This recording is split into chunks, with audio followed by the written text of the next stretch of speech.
আসসালামু আলাইকুম। কেমন আছো সবাই? আশা করি তোমরা সবাই ভালো আছো। সেন্সে অ্যাভোগাড্রোতে তোমাদের স্বাগতম। আজকে আমরা কেমিক্যাল ইকুইলিব্রিয়ামের ধর্মাবলী এবং ভরক্রিয়া সূত্র নিয়ে আলোচনা করব। কালক্ষেপণ না করে আসো আমরা এই দুইটি টপিক সম্পর্কে জানার চেষ্টা করি। তো আসো আমরা রাসায়নিক সাম্যাবস্থার ধর্মাবলী বা ক্যারেক্টারিস্টিক্স নিয়ে আলোচনা করি। Characteristics of chemical equilibrium. First of all আমরা সাম্যের স্থায়িত্ব বা স্টেবিলিটি অফ কেমিক্যাল ইকুইলিব্রিয়াম নিয়ে আলোচনা করব। Stability of chemical equilibrium. ভাইয়া, এটিকে বোঝার জন্য আমরা যদি একটি উদাহরণ কল্পনা করি, ইথানোয়িক অ্যাসিড এবং ইথানল বিক্রিয়া করে এবং তৈরি করে ইথাইল ইথানয়েড অর্থাৎ CH3 COO2H5 এবং পানি। ভাইয়া, এই বিক্রিয়াটাকে যদি 100°C টেম্পারেচার আমরা কন্ডাক্ট করি, তাহলে আমরা ইকুইলিব্রিয়াম বা সাম্যাবস্থায় গেলে দেখতে পাবো ইথানোয়িক অ্যাসিডের মোল সংখ্যা 0.3 মোল, ইথানলের মোল সংখ্যা 0.3 মোল, ইথাইল ইথানয়েডের মোল সংখ্যা 0.667 মোল এবং পানির মোল সংখ্যা 0.667 মোল। ওকে ভাইয়া, যদি আমরা দীর্ঘদিন পর এই বিক্রিয়ার দিকে লক্ষ্য করি, তাহলে আমরা বিক্রিয়কের মোল সংখ্যা যেটি পাবো সেটি হচ্ছে 0.3 মোল এবং উৎপাদের যে মোল সংখ্যা পাবো সেটি পাবো 0.667 মোল, যদি বিক্রিয়াটি 100°C টেম্পারেচারে কন্ডাক্ট করা হয়। তাহলে এখন আমরা দেখতে পাচ্ছি ভাইয়া, দীর্ঘদিন পরেও কি আমাদের সাম্যাবস্থাটা কিন্তু বজায় আছে, যেটি স্টেবিলিটি অফ কেমিক্যাল ইকুইলিব্রিয়াম বা সাম্যের স্থায়িত্বকে প্রমাণ করে। এখন ভাইয়া আমরা একটি নিউ তথ্য জানতে পেরেছি, সেটি হচ্ছে বিক্রিয়ক এবং উৎপাদের যে মোল সংখ্যা সেটি ধ্রুবক হয়ে যায় কখন? সাম্যাবস্থা বা ইকুইলিব্রিয়ামে। এটা কেন হয়? এটি কারণ হচ্ছে ভাইয়া, সম্মুখমুখী বিক্রিয়ার হার বা rate of forward reaction is equals two rate of backward reaction at equilibrium. ভাইয়া, সাম্যাবস্থার শর্ত কি? সাম্যাবস্থার শর্ত কিন্তু সম্মুখমুখী বিক্রিয়ার যে হার এবং পশ্চাৎমুখী বিক্রিয়ার হারটি সমান হবে, অর্থাৎ সাম্যাবস্থায় এই দুটি বিক্রিয়া করে যে পরিমাণ এই দুটি তৈরি করছে, সিমিলারলি এই দুটি ভেঙেও কিন্তু ঠিক সম পরিমাণে এই দুটি তৈরি করছে। অর্থাৎ আলটিমেটলি আমাদের সাম্যাবস্থায় যে মোল সংখ্যা সেটি কিন্তু পরিবর্তিত হবে না, রাইট? সেটি কিন্তু পরিবর্তিত হবে না। ওকে, আমরা যদি সাম্যের স্থায়িত্ব সম্পর্কে ধারণা লাভ করে থাকি, তাহলে আমরা সাম্যাবস্থার যে দ্বিতীয় ধর্ম সেটির দিকে অগ্রসর হই। সেকেন্ডলি, আমাদের সাম্যাবস্থার যে সেকেন্ড ধর্ম সেটি হচ্ছে উভয় দিক থেকে সুগম্যতা বা অ্যাপ্রোচেবিলিটি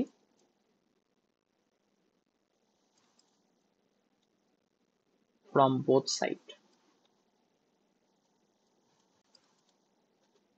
এটিকে বোঝার জন্য আমরা আরেকটি উদাহরণ যদি নেই, নাইট্রোজেন ও 3 মোল হাইড্রোজেন বিক্রিয়া করে 2 মোল অ্যামোনিয়া উৎপন্ন করতেছে। যদি আমরা এই বিক্রিয়াতে বিদ্যুৎ স্ফুলিঙ্গ দিই, অর্থাৎ কারেন্ট স্পার্ক যদি আমরা এটাতে দেই, তাহলে আমরা দেখতে পারবো ভাইয়া, নাইট্রোজেন এবং হাইড্রোজেন অবশিষ্ট আছে 93% এবং অ্যামোনিয়া উৎপন্ন হয়েছে 7%। কখন এই ঘটনাটা ঘটেছে? সাম্যাবস্থায়। সিমিলারলি ভাইয়া, যদি আমরা নাইট্রোজেন এবং হাইড্রোজেন দিয়ে বিক্রিয়া শুরু না করে যদি এবার অ্যামোনিয়া দিয়ে বিক্রিয়া শুরু করি, অ্যামোনিয়াকে যদি আমরা বিদ্যুৎ স্ফুলিঙ্গ বা কারেন্ট স্পার্ক দেই, তাহলে এখান থেকে কিন্তু নাইট্রোজেন ও হাইড্রোজেন উৎপন্ন হবে। এবার ভাইয়া, এই অ্যামোনিয়া 93% ভেঙে যাবে এবং নাইট্রোজেন ও হাইড্রোজেনে পরিণত হবে এবং অ্যামোনিয়া অবশিষ্ট থাকবে 7%। আমরা যদি একটু লক্ষ্য করি ভাইয়া, উপরে আমরা বিক্রিয়া শুরু করেছি নাইট্রোজেন এবং হাইড্রোজেন দিয়ে, সাম্যাবস্থায় উপনীত হয়ে নাইট্রোজেন হাইড্রোজেনের পরিমাণ 93%, অ্যামোনিয়ার পরিমাণ হচ্ছে 7%। সিমিলারলি আমরা যদি উল্টা দিক দিয়ে রিয়াকশনটা শুরু করি, অর্থাৎ অ্যামোনিয়া দিয়ে রিয়াকশনটা শুরু করি, তাহলে আমরা দেখব সাম্যাবস্থায় অ্যামোনিয়া আছে 7% এবং নাইট্রোজেন হাইড্রোজেন কিন্তু আছে 93%। তাহলে ভাইয়া যে কোনো দিক দিয়ে বিক্রিয়া শুরু করে কিন্তু সাম্যাবস্থায় উপনীত হওয়া যায়, সেটি আমরা এটি থেকে বুঝতে পারলাম। তো ভাইয়া এখন আমরা আসি সাম্যাবস্থার যে তৃতীয় ধর্ম, অর্থাৎ বিক্রিয়ার অসম্পূর্ণতা, ইনকমপ্লিটনেস অফ রিয়াকশন। ওকে, তো ভাইয়া এটি নিয়ে যদি আমরা একটু আলোচনা করি, ধরে নেই এ প্লাস বি থেকে সি প্লাস ডি এটি একটি রাসায়নিক বিক্রিয়া। এটি সাম্যাবস্থায় যদি উপনীত হয়, তাহলে যদি এর আমরা সাম্য ধ্রুবক বের করি, এটি আমরা একটু পরে শিখবো কিভাবে সাম্য ধ্রুবক বের করতে হয়। আপাতত আমাকে বিশ্বাস করো যে সাম্য ধ্রুবক হচ্ছে সি এর কনসেন্ট্রেশন ইন্টু ডি এর কনসেন্ট্রেশন ডিভাইড বাই এ এর কনসেন্ট্রেশন ইন্টু বি এর কনসেন্ট্রেশন। তো ভাইয়া এই সাম্য ধ্রুবকের মান অনেক ছোট হতে পারে, ভেরি স্মল হইতে পারে, অনেক বড়ও হইতে পারে, ভেরি লার্জও হইতে পারে। কিন্তু সাম্য ধ্রুবকের মান কখনো 0 অর ইনফিনিটি, শূন্য অথবা অসীম, এটা কখনো হবে না। আচ্ছা, তাহলে ভাই আমি কি বললাম, এই যে সাম্য ধ্রুবকের যে মান, এটি কি হইতে পারে, অনেক ছোট হইতে পারে, অনেক বড় হইতে পারে, কিন্তু কখনো 0 অথবা ইনফিনিটি বা অসীম এটা কিন্তু হওয়া পসিবল না। তো এখন যদি আমরা চিন্তা করি যে উভমুখী বিক্রিয়ায় কিন্তু কখনো বিক্রিয়া কমপ্লিট হওয়া সম্ভব না, কিন্তু যদি একমুখী বিক্রিয়া হয় অর্থাৎ ইররিভার্সিবল রিয়াকশন হয়, তাহলে কিন্তু আমাদের রিয়াকশনটা কমপ্লিট হওয়া সম্ভব, তাই না? রিয়াকশনটা কমপ্লিট হওয়া সম্ভব। আর আমরা জানি আমাদের একমুখী বিক্রিয়ায় কিন্তু ইকুইলিব্রিয়াম কিন্তু কখনোই পাওয়া সম্ভব না। আচ্ছা, এখন আমরা কে ইকুইলিব্রিয়ামের ভ্যালু যদি 0 ধরে নেই, তাহলে দেখো ভাই আমরা লিখতে পারবো সি এর কনসেন্ট্রেশন ডি এর কনসেন্ট্রেশন ডিভাইড বাই এ এর কনসেন্ট্রেশন ইন্টু বি এর কনসেন্ট্রেশন। আর গুণ করলে আমরা যেটা দেখতে পারবো সেটা হচ্ছে সি এর কনসেন্ট্রেশন ইন্টু ডি এর কনসেন্ট্রেশন ইজ ইকুয়ালস টু 0, অর্থাৎ সি এর কনসেন্ট্রেশন 0 অথবা ডি এর কনসেন্ট্রেশন কিন্তু 0। অর্থাৎ আমরা দেখতে পাচ্ছি এই বিক্রিয়াটায় হয় সি এর কনসেন্ট্রেশন 0 হবে অথবা ডি এর কনসেন্ট্রেশন 0 হবে। যদি এদের দুইটির যে কোনো একটি কনসেন্ট্রেশন 0 হয়ে যায়, তাহলে আমাদের বিক্রিয়াটা কিন্তু কি হয়ে যাবে, ইররিভার্সিবল বা একমুখী হয়ে যাবে। কেন? এর কারণ হচ্ছে ভাইয়া দেখো এ প্লাস বি উভমুখী বিক্রিয়া, সি প্লাস ডি, এখান থেকে আমি ধরে নেই যে ডি এর কনসেন্ট্রেশন 0 হয়ে গিয়েছে, তাহলে দেখো ভাই এই সি আর ডি কিন্তু বিক্রিয়া করে আর এ আর বি তৈরি করতে পারবে না। অর্থাৎ আমাদের এই রিয়াকশনটা কেমন হয়ে গেল, একমুখী হয়ে গেল। তো ভাইয়া আমরা জানি একমুখী বিক্রিয়ায় কিন্তু কখনো ইকুইলিব্রিয়াম পাওয়া পসিবল না, একমুখী বিক্রিয়ায় কখনো ইকুইলিব্রিয়াম পাওয়া পসিবল না। দ্যাট মিনস আমাদের সাম্যাবস্থার জন্য উভমুখী বিক্রিয়া দরকার, এবং উভমুখী বিক্রিয়া কখনো শেষ হবে না। শেষ হইলে কি হবে, আমাদের ইকুইলিব্রিয়াম কনস্ট্যান্টের পরিমাণটা 0 হয়ে যাবে। নেক্সট কেস, অর্থাৎ K equilibrium is equals to infinity নিয়ে কল্পনা করি। ইনফিনিটিকে আমরা 1/0 হিসেবে রিপ্রেজেন্ট করতে পারি। সি এর কনসেন্ট্রেশন, ডি এর কনসেন্ট্রেশন নিচে, এ এর কনসেন্ট্রেশন ইন্টু বি এর কনসেন্ট্রেশন। এখান থেকে ভাইয়া আমরা যেটা পাবো, এ এর ঘনমাত্রা ইন্টু বি এর ঘনমাত্রা ইজ ইকুয়ালস টু 0, অর্থাৎ এ এর ঘনমাত্রা 0 অথবা বি এর ঘনমাত্রা 0। তাহলে ভাইয়া আগের মতোই দেখো এ প্লাস বি উভমুখী বিক্রিয়ার চিহ্ন থেকে সি প্লাস ডি এই বিক্রিয়ায় যদি আমি ধরে নেই এ এর কনসেন্ট্রেশন 0 হয়ে যাচ্ছে, তাহলে দেখো তো ভাইয়া এই দুইটা বিক্রিয়া করে কিন্তু আর এটা তৈরি করতে পারবে না। অর্থাৎ আমাদের বিক্রিয়াটা কিন্তু কি হয়ে যাবে, তখন আমাদের বিক্রিয়াটা হয়ে যাবে একমুখী বা ইররিভার্সিবল। আর আমরা জানি ইররিভার্সিবল যে রিয়াকশন, এগুলোতে কিন্তু আমাদের ইকুইলিব্রিয়াম পাওয়া সম্ভব না। তাহলে দেখো ভাইয়া K equilibrium is equals to 0 এবং K equilibrium is equals to infinity যদি হয়, তাহলে আমাদের উভমুখী রিয়াকশনটা কি হয়ে যাচ্ছে, একমুখী হয়ে যাচ্ছে। এবং এই একমুখী রিয়াকশনের ক্ষেত্রে কিন্তু আমাদের ইকুইলিব্রিয়ামের কোনো প্রশ্নই আসে না। এখন যে আমরা দুইটা কন্ডিশন নিয়ে আলোচনা করলাম, K equilibrium is equals to 0, K equilibrium is equals to infinity, এখানে আমরা দেখতেছি এই দুইটা কন্ডিশন কখন অ্যাপ্লাই হবে, যখন আমাদের বিক্রিয়াটা কমপ্লিট হয়ে যাবে, তাই না? এখন আমরা দেখতে পাচ্ছি বিক্রিয়াটা যদি কমপ্লিট হয়ে যায়, তাহলে সেই বিক্রিয়ায় কি সাম্যাবস্থা আসা সম্ভবই না, অর্থাৎ বিক্রিয়াটা কি হয়ে যাচ্ছে, ইরিভার্সিবল বা একমুখী হয়ে যাচ্ছে। সাম্যাবস্থা সেই বিক্রিয়াতেই সম্ভব যে বিক্রিয়াটি উভমুখী, এবং উভমুখী বিক্রিয়া কিন্তু কখনো সম্পূর্ণভাবে সমাপ্ত হয় না, সেটিতে কিছু পরিমাণে বিক্রিয়ক অথবা কিছু পরিমাণে উৎপাদ কিন্তু অবশিষ্ট থাকে। অর্থাৎ আমরা বলতে পারি সাম্যাবস্থায় যে বিক্রিয়াগুলো উপনীত হবে সেগুলো উভমুখী হবে, এবং সেগুলো কখনো কমপ্লিট হবে না, কেননা কমপ্লিট হইলে আমাদের K equilibrium is equals to 0 অথবা K is equilibrium is equals to infinity হয়ে যাবে। এই দুইটি ভ্যালু কিন্তু হাইপোথেটিক্যাল, ইন রিয়েল লাইফ কোনো বিক্রিয়ার সাম্য ধ্রুবকের ভ্যালু 0 অথবা ইনফিনিটি হয় না। এখন ভাই আমরা যদি সাম্যাঙ্কের বা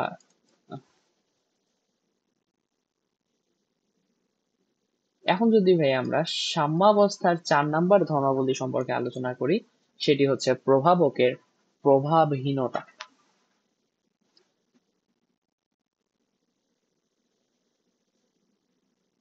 ভাই এখন যদি আমরা সাম্যাবস্থার 4 নাম্বার ধর্ম নিয়ে আলোচনা করি, সেটি হচ্ছে ইফেক্টিভনেস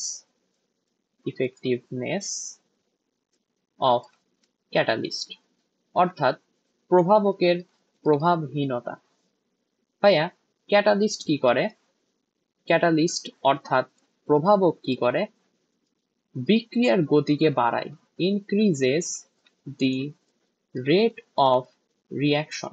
এখন ভাইয়া কোন রিয়াকশনের রেট বাড়ায়, সম্মুখমুখী নাকি পশ্চাৎমুখী? আমরা বলতেছি যে both forward and backward reaction rate is increased by catalyst. ওকে, তাহলে ভাইয়া আমাদের যে ক্যাটালিস্ট বা প্রভাবক আছে সেটি কিন্তু সম্মুখমুখী বিক্রিয়া এবং পশ্চাৎমুখী বিক্রিয়া দুটিরই গতিকে ত্বরান্বিত করে বা বৃদ্ধি করে। ওকে ভাইয়া, এখন আমরা আসি কেন প্রভাবক বিক্রিয়ার সাম্যাবস্থার উপর কোনো প্রভাব ফেলে না। এর কারণ হচ্ছে ভাইয়া, প্রভাবক এই সম্মুখমুখী বিক্রিয়া পরিমাণকে যে পরিমাণ বাড়ায়, পশ্চাৎমুখী বিক্রিয়া পরিমাণটাকেও ঠিক একই পরিমাণে বাড়ায়।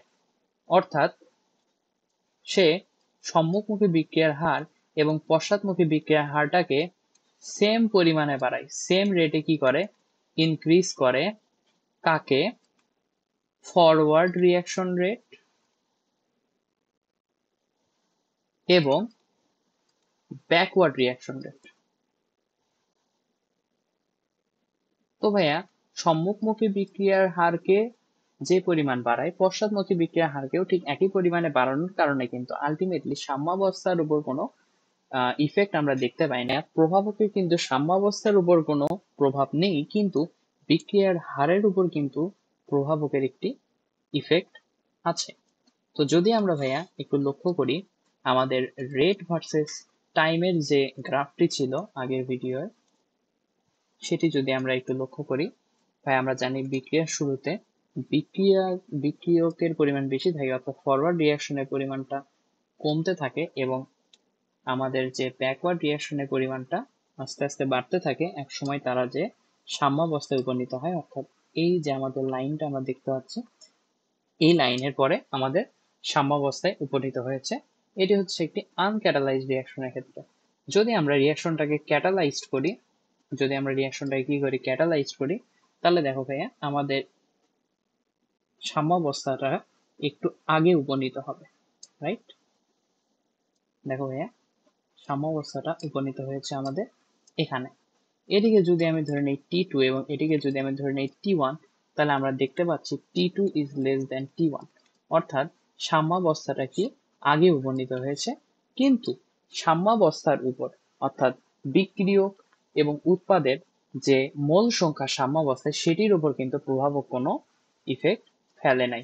অর্থাৎ সাম্যাবস্থার উপর প্রভাবকের কোনো ভূমিকা নেই বা সাম্যাবস্থায় প্রভাবকের কোনো প্রভাব নেই, কিন্তু সাম্যাবস্থায় আমরা যদি প্রভাবক ইউজ করি তাহলে সাম্যাবস্থাটা একটু আগে উপনীত হবে, এটি আমরা বলতে পারি।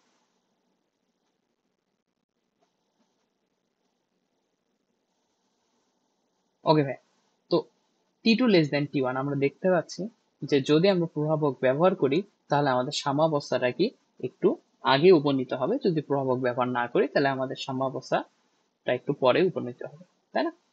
এখন আমরা আসি আমাদের সাম্যাবস্থার চতুর্থ যে বৈশিষ্ট্য সেটির দিকে আমরা একটু লক্ষ্য করি।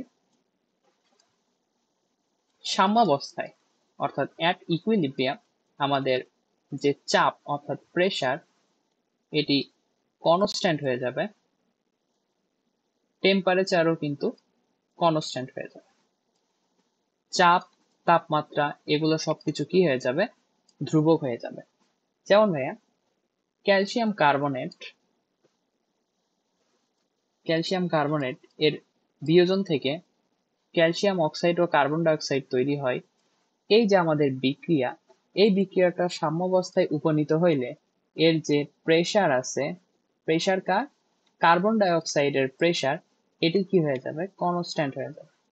অর্থাৎ যখন আমরা দেখব যে কার্বন ডাই অক্সাইড গ্যাস যে প্রেসারটা দিচ্ছে এটা যখন ধ্রুবক হয়ে যাবে তখন আমরা বুঝবো বিক্রিয়াটি সাম্যাবস্থায় উপনীত হয়েছে।